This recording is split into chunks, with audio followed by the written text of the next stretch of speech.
Good morning, everyone. My name is Luis, and this is my bonus clip sharing. I'm gonna talk about task one, and I will divide the presentation into two parts. So the first one, the description about artificial intelligence and about the machine learning problem, and the second one regarding a potential application of it.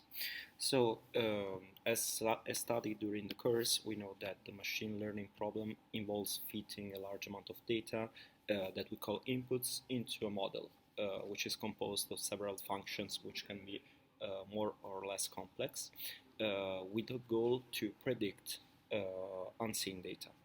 In order to do so, we usually split the data into training and testing, with the first one usually having around 80% of total data, and the second one 20% of total data.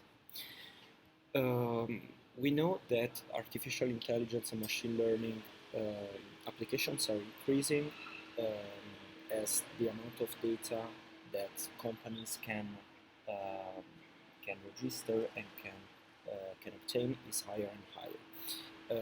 Specifically, we know that there are two main categories in which we divide the machine learning applications, which are supervised learning, which is characterized by the presence of labeled training data, and unsupervised learning, in which we use the algorithms in order to create the clusters and to analyze unlabeled datasets. Specifically, the unsupervised learning models can be classified into three common problems, which are the clustering, the association, and the dimensionality reduction. Moving forward and going on to the second part of the task one, I try to develop an application of a machine learning problem, which I find particularly interesting. It is focused on the national healthcare system. In Italy, we have a fully nationalized healthcare system, so the annual expenses are very high, and the annual budget is a key component of the national GDP. Specifically, one of the most important pathologies in developed countries is the diabetes. So I try to I consider a good application of these tools the creation of a model that can predict the likelihood of the incidence of diabetes.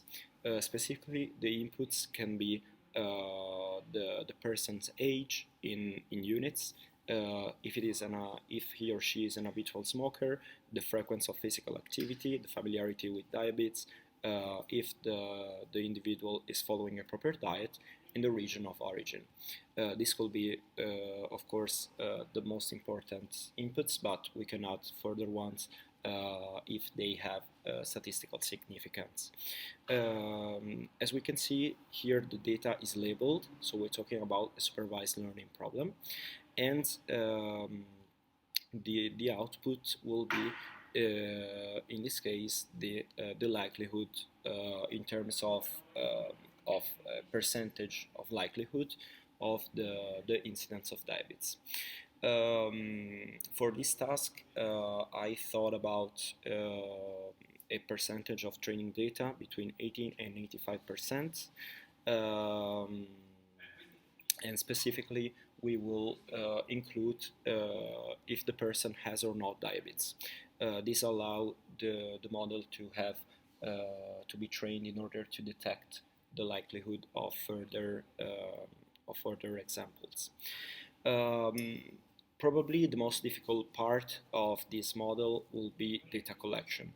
We have a huge amount of data, but we don't have the specific inputs that are needed at the moment.